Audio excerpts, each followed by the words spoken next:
मेहरारू मरले के साल हो गए, अब पता चला मेहरारू की जरूरत जवानी नहीं बुढ़ापा में ढेर होला। अकेला पड़ से परेशान हो गई बाटी। अरे यार भाजी हाँ का हो गए? अरे बुखार धैले बा, खांसी आता। बुखार धैले बा? हाँ ए बाबूजी कैसन बहुत से गोड़ से बहुत हमार आ तो हम नहीं सेवा करम तो के सेवा करी? हाँ महीना में तू हमार बाप हव तो हम ही नहीं सेवा करम। अरे तब 29 दिन नहीं दवाई बा, महीना में एक दिन तू किसान पोत के भंडारी बन जाइब। ए बाबूजी आज कौन दिन है? आज आज तवार है, आज पहली तारीख का? पहली बिहान है। पहली बिहान है। अरे दादा बाबूजी हाँ, कौन परेशानी नहीं न हो तोरा के? हाँ लेकिन ये ऐसे तो होई बता पचिनाई हमके। हाँ ऐसा सेवा काहे करता था बाबू? ई सेवा हमें महीना में के दिन मिलला। हाँ तू तो जनते वाला माई छोड़ के चल गई। हाँ तो हम ही नहीं सेवा करम, सबसे छोट लड़का हम ही न है। अरे पैर का दबाव थे रे? हैं? क्या करे पैर दबाव थे? अरे बाबूजी के हमेशा सर में दर्द रहा थे, किंकर सर दबा देते हैं। अच्छा देखा दिमाग फ्रेश रही ना तो काम बड़ा निम्मन होला हो। अरे राम हो राम। बाबूजी सब का है? वो बैंकवा कब चलल जाई? अरे अब हम पेंशन ना निकालो तबीयत सही हो जाए, एक आध हफ्ता 10 दिन बाद। 10 दिन बाद? हाँ 10 दिन बाद का जेबा? हाँ अरे का करी बा, मरा थे तब चल जाई तो लोगन के पेंशनिया के लगल बा। अब रिश्ता की तो बताइए तो बात भन तो। ई का कर रही है? अरे बाबूजी बाप। काम धेनु हमें। अरे दबा देबे तो पेंशनवा कैसे आई? बाबूजी हाँ हम ही कहते ना हाँ काहे एक हफ्ता बाद जाई कल चले जाना है। दूध हट्टा कट्टा लड़का आपके बाटे है, टांग के आपके ले चलिए है, आपके कोनो दिक्कत नहीं है। नहीं बाबू रहे दे, हम ही चल जाए। तू लोग लगभग वही सड़के लतियावे, पिछले महीना मार दलाला हमार नाक फूट गया है। अरे बाबूजी काहे ऐसा कहला? तू ही हमनी के भगवान बड़ा। हाँ भगवान है सारे। हाँ जब महीना में पेंशन मिले खोला तो एक दिन पहले तुरंत के लगल नौटंकी करे, लगल सरबन कुमार बने। हाँ और 29 दिन तक हम कुकुरे खाना घर में रखबे, न खाए के देबे न ठीक से दवाई दारू हमें देबे। अरे बाबूजी ऐसा नहीं कहल जाला, शुभ शुभ बोलल जाला सुबेरे आपकी सुबेरे। बार आपके ठीक बात, तुम लोग नौटंकी कल बंद करा, हम बिहान चल जाब। ठीक है चल जा बिहान बैंक के ले आई पेंशन, भूल रहे तू लोग। ठीक है। हाँ ए भैया चलो भौजी कुन से बता दो के चलो चलो बड़ा खुश हो जाइए। पैसा मिले वाला बा। चलो चलो हाँ बाबूजी ख्याल रखिए हाँ आप। ध्यान रखिए। जा, जा, तू लोग बिहान टाइम से चल जाइए। अपन ख्याल रखना। ठीक ठीक। हे भगवान अगले जन्म में निर्बंध से रखे, लेकिन ऐसे नालायक लड़का ना दिए। हे भगवान ये दिन देखे के रह बा, 1 तारीख के जरिया पेंशन ले रहा था, यहाँ हम लात जरूर खाई ले। कुल सारे पेंशन खाते न मैं लात टुक्कर मारे छोड़ ले। बाबूजी का है? पहली डब्बा और जल्दी से मैदान होके आ जाए। आज पहली वाला जबरदस्ती मैदानों करावता है सारे। ए बाबूजी हाँ डब्बा फेंको, लोहा के डब्बा में मैदान करबो। अबे टीसनेस हो जाए तब पिछवाड़ा में।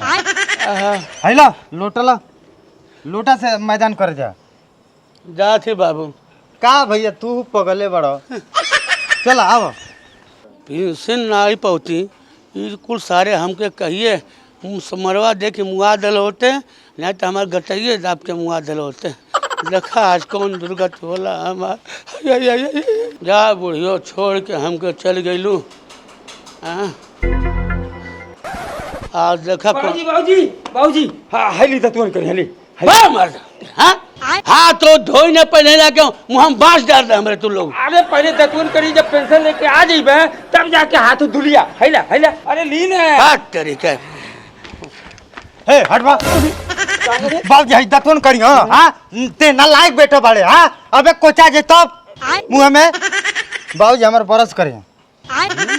बड़ा नौटंकी बात बाटा, ऐसा पूरे देश में लगे ना हुई है। हाँ लो बाबूजी करो। बाबूजी हैला खा ला मिठा, तू आज जतरा बनल है आ सरवर एकदम टन रहे। खाला अरे पानी पीला। तो का है ना बाबूजी, अगर अब की बार सर्वर डाउन होले का बहाना कैला तो हम तुमके डाउन कर देब। हाँ नहीं तो हर बारी कहला कि सर्वर डाउन बा। हाँ एक वजह से मीठा खिया तो ना ला एक बार और खा ला। हाँ पानी पीला। आपके बाबूजी ढेर कुली दवाई ना खरीदल जाई, 2 या 3 खुराक लेवल जाई, हर बार 5000 के दवाई ले आवेली। ठीक बा।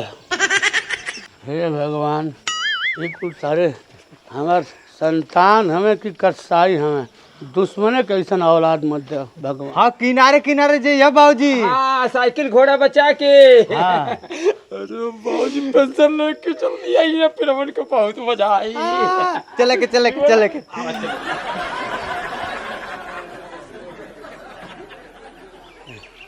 अब धरे लगता भगवान ने रक्षा करें। आज का हो घरे। ए बाप रे बाप। बाबूजी अभी तक कहला नहीं। अब भाई बाबूजी है ना आखिर कहना कहाँ, अभी इतना टाइम हो गया हो, अभी तक बाबूजी कुछ पता नहीं है। हाँ अब भाई तो पते नहीं भाई।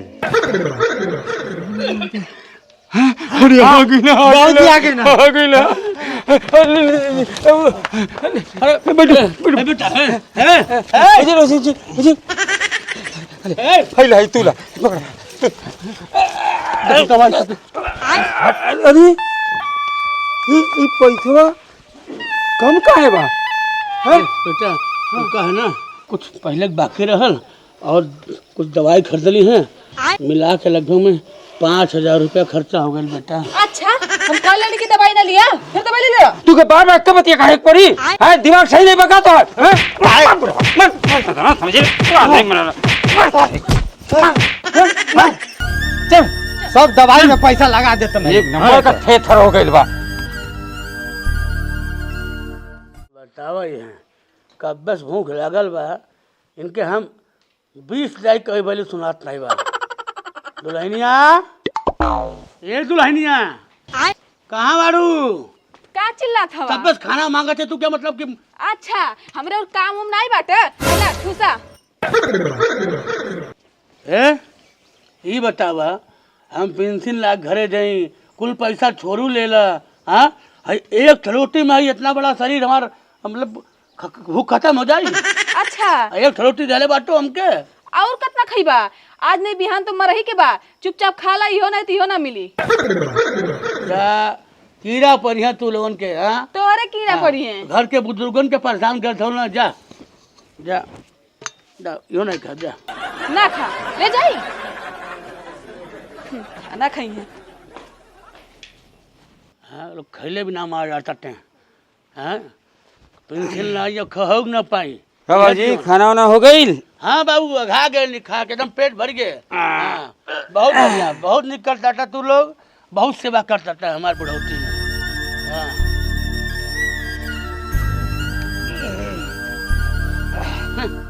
आहो कहाँ बारू, खाना ना लईबू? भूख लागल बा।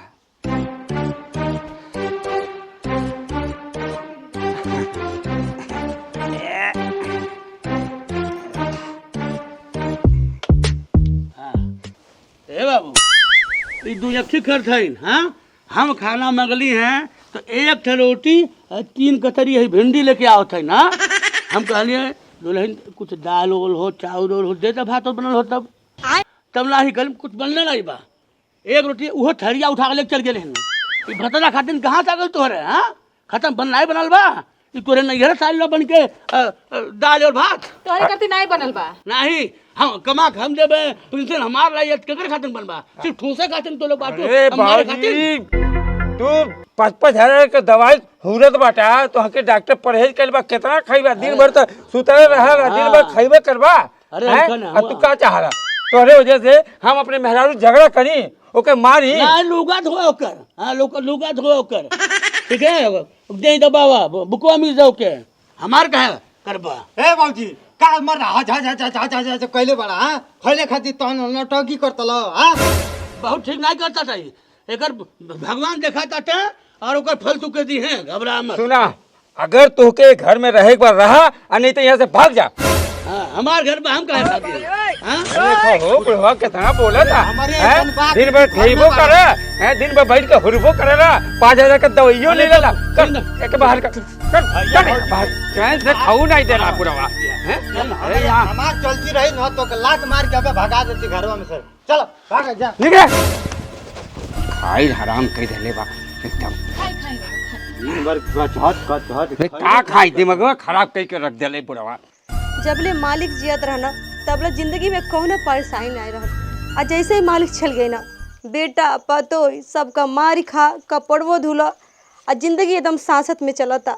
का करी इतना तबीयत खराब बा कुछ हो ही नहीं खे पावत हमसे फिर भी करत है धीरे धीरे। अरे माई अभी तक खाना ना बनल। अरे बाबू तबीयत खराब बा बनावत है धीरे धीरे। देखा नखड़ा ना दिखावा और कोनो चीज में तबीयत नहीं खराब होला कमवा करे पड़ाला तो तबीयत खराब हो जाला। सुन तोरे वजह से हमार मेहरारू मई के चल गई और कहली से कि जब तक के रहबे तब तक वो हियां ना आई। ई तू कहता हुआ तोरे वजह से हमार बियाह रुकल बा तू ये घर में रहबे मत कर तू चल जा कहीं जा उ मंदिरे पर रहिए जाके हमारे में से तुहार भी रुकल बा तब जोने के सेट कैले बनी उ कह दे पहले अपने माई के भगाओ तब ये घर में आए हम कहाँ जाए बतावा। जा मंदिरे पर जा रहिए चलो उठा फायदा करे के इतना बड़ा कीमत ना वसूला जब भागा यहाँ से। चलो अरे बाबू हम कहाँ जाए हम कुल काम अरे करब। चलो। ठीक बैल के बुढ़वा के घर से निकाल देने के न तो रोज हज हज कचहज रोज होता रहा। अब एके एगो दलाल पकड़ले बानी एक घर के टप दे बेचवा देंगे आ कोई शहर में जाके बढ़िया एगो फ्लैट ले लेंगे कोनो सुंदर कन्या देख के गप दे शादी रचा लूंगी। के हवा तू चिन्हत नहीं बाटे क्या हमके तू तो हमारे बाबूजी खान लगा था बाबूजी खान अरे सारे एकदम बखलोले हवे का लंठ आदमी हुए हाँ हमके चिन्हत नहीं बाटे। ए भौजी ए भैया का हरे गोरिया का जो है हाय देखबा काज कौन ड्रामा पार्टी में से आइल बा भौजी खान लागत है। अरे बौजिया खान लागत ना आई बा अरे बौजिया हमें बाबूजी हमें अरे सारे ते अपने बापे ना चिन्हत हटे धिक्कार है तोरस लड़का पे। अरे तो तू ई कहाँ से आवत बाटा ई सब ई कौन ड्रेस पहले ले बाटा हैं? बतावत है ड्रामा पार्टी में भर्ती हो गल वाला का तू हम बतावत है कि हम ड्रामा पार्टी खाई कि के हैं।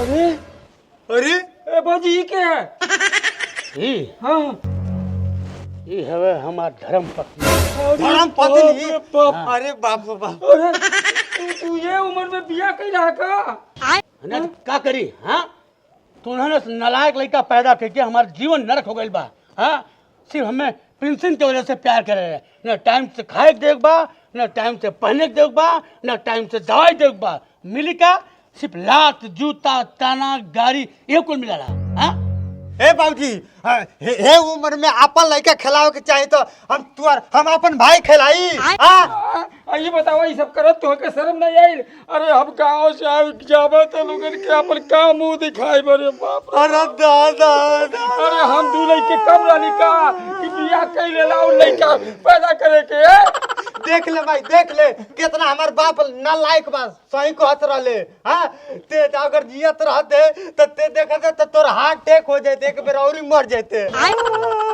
माई के तू लोग कितना सुख देता हम जानते हो बढ़िया भल तू मर गईलू ठीक बा अभी नौटंकी बात करे तू लोग हाँ हमके घर से निकालते हला ना घर बचले तैयारी करता है ना अब घर से हम रही घर से तू लोग निकल गए घर में हम रहब और हमार धर्म पत्नी इनका बेटा इनके घर से बेदखल के लेबा और हमार बेटा हमके घर से बेदखल के लेबा।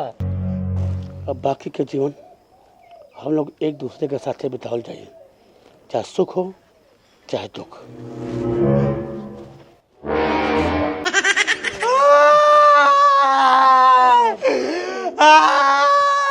भैया हाली चला नहीं तो बुढ़वा कहीं टिली लिलू पुक कर दिला तो एगो हिस्सा ले वाला एगो भाई पैदा हो जाए हमने जा का रे गधा कहीं थे तुम के ताकत क्या बाटे भाग यहाँ से, ये हमार घर है। सरऊ लोगन अब हम दुए भाई बटन है, 3 भाई और पैदा करब, तू लोगन के 1/5 के हिस्सेदार बनाई। डार्लिंग चला।